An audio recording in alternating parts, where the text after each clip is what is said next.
जो ज़मीन और जायदाद है वो अल्लाह की मिल्कियत है।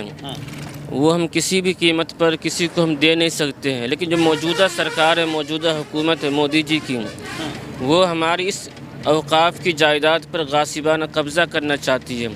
इसके लिए हम मुसलमान किसी भी हाल में अपनी जान तो दे सकते हैं, लेकिन इस जायदाद को हम नहीं दे सकते हैं। मेरा इंटेंशन है कि जो हमारा वफ़ में जो प्रॉपर्टी को डोनेशन दिया गया था, चाहे वो कब्रिस्तान हो, चाहे वो मस्जिद हो, चाहे वो मदरसा के खिलाफ में जो भी चीज़ दिया गया था, उस चीज़ को जो तो सरकार क्या करना चाहती है कि इस चीज़ को अभी उस चीज़ में अपना रूल रेगुलेशन डाल करके कल वो हमारे प्रॉपर्टी के बोलेगी ये आपका प्रॉपर्टी नहीं है, ये प्रॉपर्टी गवर्नमेंट का, तब हम क्या जवाब देंगे?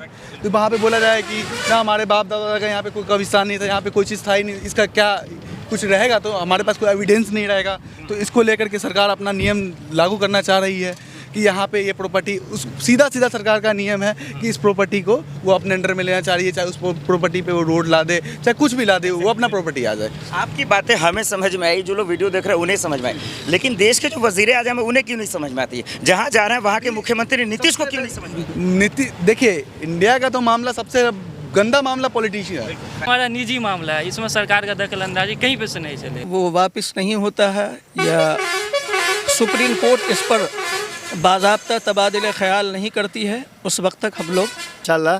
तो वो कौन होते बताने वाले? और मुसलमानों को बहुत उम्मीद थी चंद्रबाबू नायडू से, नीतीश कुमार से कि मुसलमानों का साथ देंगे। जब बिल पे वोटिंग हो रहा था तब वो भी पीछे हट गए। क्या नीतीश कुमार ने धोखा दिया मुसलमानों को? ये इसमें बताने की कोई बात नहीं, क्योंकि सबको पता है कि हकीकत क्या है। और ये बिल्कुल है कि उन्होंने अभी तक किसी भी लोगों का कोई भी भला नहीं किया, खास करके मुसलमानों का। ये सिर्फ एक वोट लेने के लिए उन्होंने कहा कि हमको ऐसे है वैसे है करके और जनता को गुमराह करके अपने वोट को बनाया, बस ये, और कुछ भी नहीं। कहते हैं कि गलतफहमी रखना सबसे ज़्यादा ख़तरनाक उन लोगों के लिए है जिनके पास जो है अकल ना हो। और ये गलतफहमी दरअसल ये ख़तरनाक जो इस वक्त मसले पाल रहे हैं वो देश के हुक्मरान हैं जो इस वक्त सत्ता में मौजूद है। वो ये गलतफहमी पाल रखे हैं कि दरअसल इस मुल्क के मुसलमानों को हम गुमराह कर देंगे, अपने सत्ता के बदौलत, सांसदों के बदौलत, विधायकों के बदौलत कानून ले आएंगे। उस कानून के दायरे में या फिर उस कानून के बदौलत जो है इस मुसलमानों को गुमराह कर देंगे। हम सब ने देखा, किसानों के लिए काले कानून ले आते हैं, युवाओं के लिए अग्निवीर ले आते हैं और ट्रक ड्राइवरों के लिए हिट एंड वेट की कानून ले आते हैं। बिना सोचे, बिना समझे, बिना मशवरे के फाइनली उन्हें रद्द करना पड़ता है या वापस लेना पड़ता है। और उसी तरीके का एक कानून वो वक्फ बिल लेकर चले आए। सत्ता के बदौलत पार्लियामेंट, लोकसभा, राज्यसभा सबसे पास करवा लिया क्योंकि उनके पास सांसद है उन महोदय के पास। सुप्रीम कोर्ट में ये मामला चल रहा है।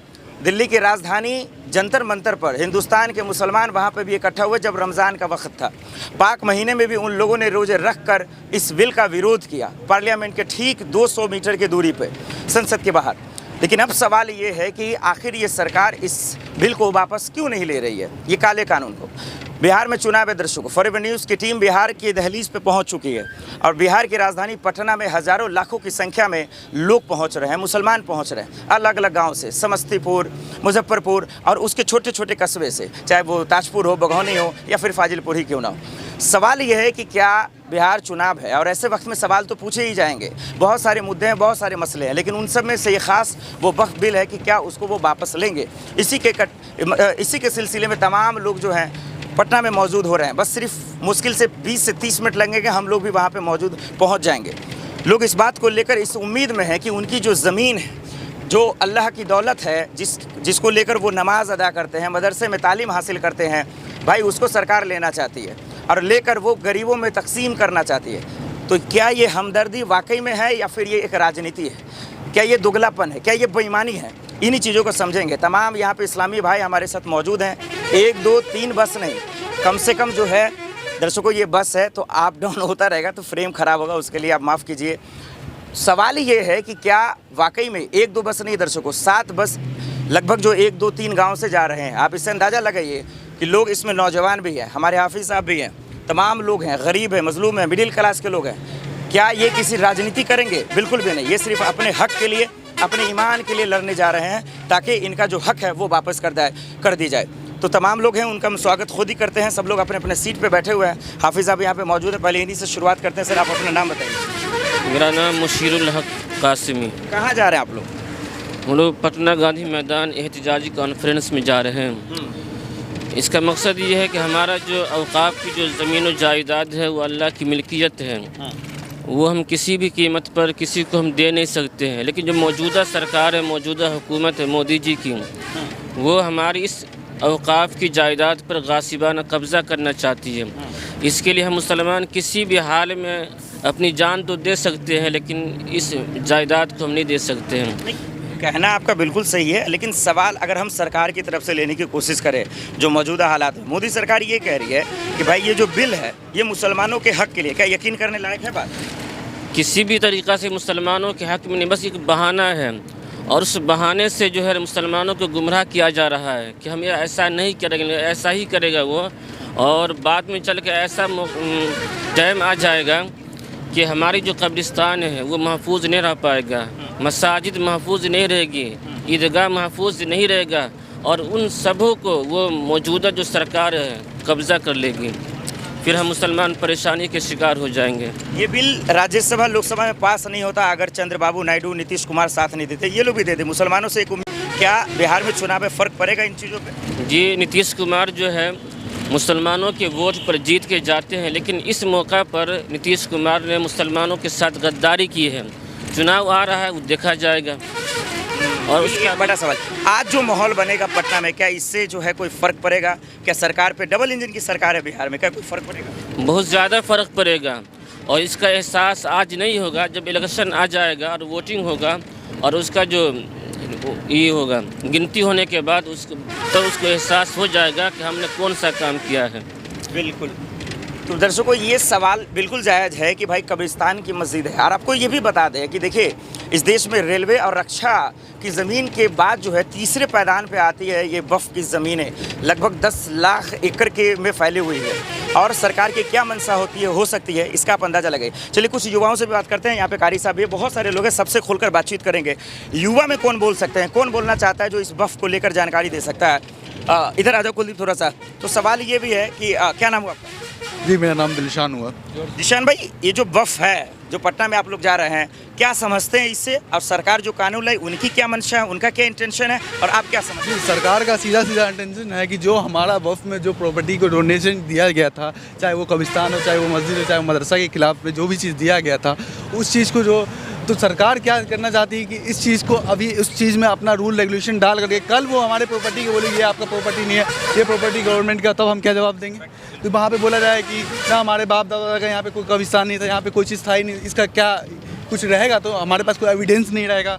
तो इसको लेकर के सरकार अपना नियम लागू करना चाह रही है कि यहाँ पे ये प्रॉपर्टी, उस सीधा सरकार का नियम है कि इस प्रॉपर्टी को वो अपने अंडर में लेना चाह रही है, चाहे उस प्रॉपर्टी पे वो रोड ला दे, चाहे कुछ भी ला दे, वो अपना प्रॉपर्टी आ जाए। आपकी बातें हमें समझ में आई, जो लोग वीडियो देख रहे हैं उन्हें समझ में आई, लेकिन देश के जो वजीर आज़म है उन्हें क्यों नहीं समझ में आती है? जहाँ जा रहे हैं वहाँ के मुख्यमंत्री नीतीश को क्यों नहीं समझ में? देखिए, इंडिया का तो मामला सबसे गंदा मामला पॉलिटिशियन है, सबसे गंदा मामला पॉलिटिक्स का है। पॉलिटिक्स में क्या है, हिंदू मुस्लिम करवा करके मामला ख़त्म, हर चीज़ का बीच से मामला ख़त्म हुआ ना देश में। एक तो सबसे गंदा मामला एजुकेशन का मामला है। एजुकेशन के मामला में आप जाइए, कॉलेज हो, स्कूल हो, हिंदू मुस्लिम में बात ख़त्म हो जाता है। यहाँ तक तो छोटा बच्चा है जो 5 क्लास का सीधा बोलता हम सनातनी है, तो बोलता हमारा धर्म इस्लाम है, कोई बोल रहा हमारा धर्म। तो यहाँ एजुकेशन क्या प्राप्त करेगा लोग? क्या नीतीश को कोई फ़र्क पड़ेगा? क्या उन्हें अकल आएगी? क्या उन्हें समझना चाहिए था? उनको कोई फ़र्क नहीं पड़ेगी, उनका तो राजनीति क्या। अभी मान लीजिए, अभी थोड़ा सा आवाज़ बात ही माना जाएगा किसको, इलेक्शन को लेकर। इलेक्शन खत्म होगा, देखिएगा उसके बाद क्या करेगा वो लोग। तो ये जो लोग हैं जो सरकार के समर्थक हैं, वो लोग कहेंगे भाई आप लोग सियासत करने जा रहे हैं, इलेक्शन का वक्त है। तो अभी इलेक्शन को लेकर के तो वो हमारा तो हर बात मानेंगे। इलेक्शन के बाद देखिएगा फिर आप। नहीं, आप लोग कहेंगे राजनीति कर रहे हैं वक्फ बिल को लेकर, तब क्या कहेंगे? ऐसे कैसे राजनीति कर रहे हैं? जो हमारा प्रॉपर्टी हम लोग के बाप दादा का दिया हुआ है, तो वो प्रॉपर्टी है। जिस प्रॉपर्टी को वक्फ के लिए जिसको ताउद किया गया है, तो वो प्रॉपर्टी को फिर इधर उधर किया जाएगा, तो फिर उसका क्या रहेगा? उसका जिम्मेदारी कौन लेगा? एग्जैक्टली। ये इसमें कोई शक की बात नहीं है कि भाई हेरा फेरी करना आपकी फितरत है, लेकिन मुसलमानों के खून में नहीं है। इस बात का अंदाज़ा आप लगा लीजिए, नहीं है तो आपको समझना ही पड़ेगा। इधर से कोई युवा बोलना चाहेंगे? आप लोग में से कोई आप बोलेंगे वक्फ क्या सरकार पे कोई फ़र्क पड़ेगा? क्या वो रद्द करेगी, वापस लेगी? जी, अगर इलेक्शन का माहौल है तो सरकार को ये हम लोग जो प्रोटेस्ट कर रहे हैं उसके लिए पटना जा रहे हैं गांधी मैदान, तो हम लोग जो ये प्रोटेस्ट के लिए आते हैं, इससे सरकार को तो फ़र्क पड़ना चाहिए, उनको निर्णय लेना चाहिए कि ये कैंसिल करे, और ये नहीं कि अभी कैंसिल करने का बोल दे फिर बाद में ना करे। उसका कुछ गारंटेड पेपर। हाँ इलेक्शन को लेकर के क्या पता अभी कैंसिल कर दिए, बाद में बोले कि कोई कैंसिलेशन ही नहीं हुआ है। यहाँ तो हर मुद्दा को दबाया जाता है, चाहे कोई मुद्दा हो। वफ विल का मुद्दा आया बीच में, पहलगाम अटैक वाले मुद्दा में, वहाँ वो ऊपर हुआ। अब देखिए वहाँ अब दूसरा कोई मुद्दा ऊपर होगा तो तीसरा मुद्दा छुपाया जाएगा। एक मुद्दा को छुपाने के लिए दूसरा मुद्दा को यहाँ पैदा ही कर दिया जाता है, चाहे वो मामला स्क्रिप्टेड, हर चीज़ स्क्रिप्टेड है, पहले से प्लानिंग होता है हर चीज़ का। सब लोग तो कहता है 56 इंच वाले मोदी जी है कैसे हर चीज़ का प्लानिंग है, हर वो चीज़ स्क्रिप्टेड है, स्क्रिप्ट लिखा हुआ पहले से कि इस मुद्दा को दबाने के लिए, इस मुद्दा को पैदा करना, चाहे जो हो जाए। अभी महाकुंभ हुआ हिंदू लोग में, तो कहाँ गया वो इतना आदमी गया, किसी का एविडेंस कितना 1700 कैमरा 1800 कैमरा था, एक भी है आपके पास, एक भी वीडियो है, एक भी प्रूफ है, कुछ है? कोई प्रूफ नहीं है। जनता मर रही है, चाहे वो हिंदू हो, चाहे मुस्लिम हो, चाहे कोई हो, बट एविडेंस कुछ नहीं मिलेगा आपको। सरकार हर चीज़ को दबा दिया जाएगा। यहाँ राजनीतिक चलता है जिंदा, बस बात खत्म, और कुछ नहीं है। राजनीति चलता है और यही वजह है कि लाशें भी जाती। जी जी बोलिए। हाँ क्या बोलेंगे आज को लेकर, क्या बोलेंगे? आज पटना जा रहे हैं, अगर वहाँ नहीं कैंसिलेशन हुआ वक्त बिल तो आगे दिल्ली तक जाएंगे, जहाँ तक जाना होगा जाएंगे, जितना करना होगा। आज शांति से प्रोटेस्ट कर रहे हैं, आगे चल के इससे भी विरोध प्रोटेस्ट करेंगे, लेकिन इस बिल को वापस करवा करके, इस बिल को कैंसिल करवा करके रहेंगे। सरकार की इसमें नहीं चलेगी, हमारा निजी मामला है, इसमें सरकार का दखल अंदाजी कहीं पे से नहीं चलेगी। एग्जैक्टली बिल्कुल भाई, यहाँ से नहीं मानिएगा तो दिल्ली तो ये लोग जाएंगे ही। अब सवाल ये है कि भाई जो तमाम युवा कह रहे हैं, कारी साहब सवाल ये है कि लोग तो कह रहे हैं कि भाई बिल मानना तो पड़ेगा ही, चाहे इलेक्शन का बहाना कर लीजिए, कुछ भी कर लीजिए, ये काले कानून आपको वापस लेने का क्या लग रहा है, कोई फ़र्क पड़ेगा? जी जी इंशाअल्लाह इस पर तो हिंदुस्तान की निकम्मी हुकूमत का जो ये मकसद और मतलब है, इंशाअल्लाह अल्लाह ने चाहा तो कभी कामयाब नहीं हो सकेंगे। इसके लिए ऑल हिंदुस्तान के मुसलमानों से गुजारिश है और हम सब मिलजुल कर इस पर जो है इत्तेफाक राय से ज़्यादा से ज़्यादा बढ़ चढ़ कर के हिस्सा लें और इस पर तबादले ख्याल करें कि ताकि ये निकम्मी हुकूमत, इनका जो मकसद और मतलब है वो कभी कामयाब नहीं हो। लेकिन एक सवाल यहाँ पे इसलिए जोड़ देता हूँ कि फिर अब सरकार तो ये कहेगी ना कि जब ये मामला सुप्रीम कोर्ट में सुरक्षित है फिर आंदोलन क्यों, उसके लिए क्या जवाब है? उसके लिए जवाब ये है कि जब तक हम लोग वो वापस नहीं होता है या सुप्रीम कोर्ट इस पर बाज़ाब्ता तबादले ख्याल नहीं करती है, उस वक्त तक हम लोग एहतजाज या चाहे इलाकाई शक्ल में हो, पंचायत के शक्ल में हो या बिहार लेवल के इस पर हो, हम लोग एहतजाज करते रहेंगे इंशाअल्लाह जब तक आँख खुली है और अपने आप को आदमी ये है। ठीक है, लेकिन सवाल बिल्कुल ये कहना सही है कि भाई सुप्रीम कोर्ट में मामला तो है, फिर आप कहेंगे आंदोलन क्यों? तो भाई आप तो सुप्रीम कोर्ट तो योगी जी को फटकार लगाता, फिर भी बुलडोजर चला ही जाते हैं। सीएम रेखा को मना किया जाता है, स्टे लगाया जाता है, तब भी आप जुग्गिया उजाड़ ही देते हैं। तो फिर आप ये पे यकीन कैसे किया जाए, आप पे विश्वास किया जाए कैसे, ये सबसे बड़ा सवाल है। यहाँ पे तौकीर मेरे साथ मौजूद है। वक्फ बोर्ड को लेकर जो आप पटना जा रहे हैं, क्या कोई फ़र्क पड़ेगा इन हुक्मरानों को, क्या वापस होगा ये बिल? जिस तरह हम लोग हम ही नहीं, इस तरह से अभी 6-7 बस हमारे एरिया से जा रहा है और भी बहुत सारी मुख्तलिफ़ जगहों से मुख्तलिफ़ लोगों ने मतलब मुख्तलिफ़ लोग इसमें मुब्तला है और इंशाल्लाह हम लोग जिसका मतलब जिस मकसद से जा रहे हैं उसमें उस मकसद में इंशाल्लाह ज़रूर कामयाबी हासिल होगी। इसलिए कि कोई भी चीज़ हमारी चीज़ है, उसका ज़िम्मेदार दूसरा क्यों, उसका ज़िम्मेदार हम खुद हैं और उसको मुझे पता है कि उस चीज़ को मुझे कैसे चलाना है। और वो कोई भी हुक्मरान हो, चाहे वो नरेंद्र मोदी जी हो या हमारे राज्य के मुख्यमंत्री श्री नीतीश कुमार हो, वो कौन होते हैं हमको बताने वाले कि तुम इस चीज़ को ऐसे चलाओ? जनता ने चुना है उनको, वो कौन होते हैं कि क्या मतलब है? जनता ने चुना है उनको, वो हमारे चीज़ को वो सत्ता पे है, वो हमारे चीज़ को कौन होते बताने वाले कि आप इस चीज़ को, ये मस्जिद है इसमें 10 नहीं वो चंदा वहाँ से आएगा, ऐसा आएगा, वो कौन होते हैं? उसमें जो कोई भी पैसा आएगा या जिस तरह से अभी माजी से लेकर हाल में और आने मुस्तकबिल में भी वो चीज़ हम लोग करते रहेंगे इंशाल्लाह, तो वो कौन होते बताने वाले? और मुसलमानों को बहुत उम्मीद थी चंद्रबाबू नायडू से, नीतीश कुमार से कि मुसलमानों का साथ देंगे। जब बिल पे वोटिंग हो रहा था तब वो भी पीछे हट गए। क्या नीतीश कुमार ने धोखा दिया मुसलमानों को?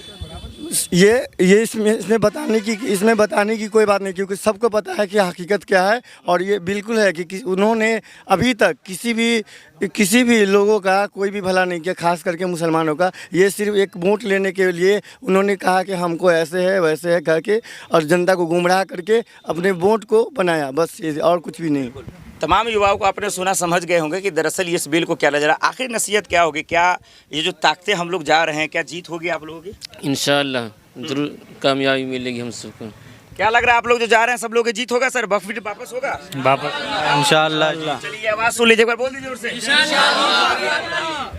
अब जो आज देश के जो वज़ीर आज़म है, ज़रा कान खोल के सुन रहे हैं आप। 56 इंच का सीना उनको दिखाएंगे जहां आपका चलता है। इस देश में जो मुल्क, ये इस मुल्क के जो लोग हैं, ख़ास करके जो मुसलमान हैं भाई, जब उनके आन बान शान पे आएगी ना, तो सबसे पहले शहादत और शहीद देने के लिए सबसे पहले आगे खड़ा रहेगा इसी कैमरे पे। तो इसको हल्के में लेने की कोशिश ना करे तो ज़्यादा बेहतर होगा। आप समझते हैं कि इस देश का मुसलमान बेवकूफ़ और मूर्ख है, इसके सब्र का अंदाज़ा मत लगाइए, नहीं तो जिस दिन अपने आप पे आ जाएगा तो फिर उस दिन यकीन मानिए कि आपके होश नहीं, पसीने तो छूटेंगे छूटेंगे। सत्ता का गुरूर, सत्ता का जो नशा है वो दिमाग पर चढ़ने न दे अपने आप में, तो ज़्यादा बेहतर होगा। इस मुल्क के लोगों को ज़्यादा छेड़छाड़ ना करे तो बेहतर होगा। इसलिए इसकी जो ज़मीन है, इसकी जो अल्लाह ने दिया है, इसकी दौलत, वो उन्हीं पे छोड़ दे। वो कैसे करेंगे, इस पर आप आकर ज़्यादा होशियारी ना करें तो ज़्यादा बेहतर है। आप कहेंगे कि ये लोग राजनीति कर रहे हैं, बिल्कुल करेंगे, सियासत क्यों ना करें। जब आप सियासत से समझेंगे तो सियासत से ही सवाल पूछा जाएगा।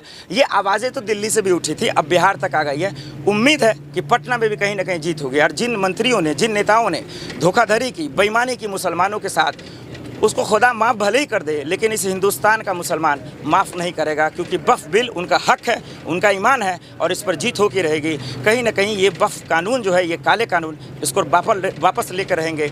ये जो सरकार की होशियारी है, उसकी जो वो कामयाबी है, किसी भी सूरत में कामयाब नहीं होने देंगे। फॉरवर्ड न्यूज़ देखने के लिए बहुत बहुत धन्यवाद।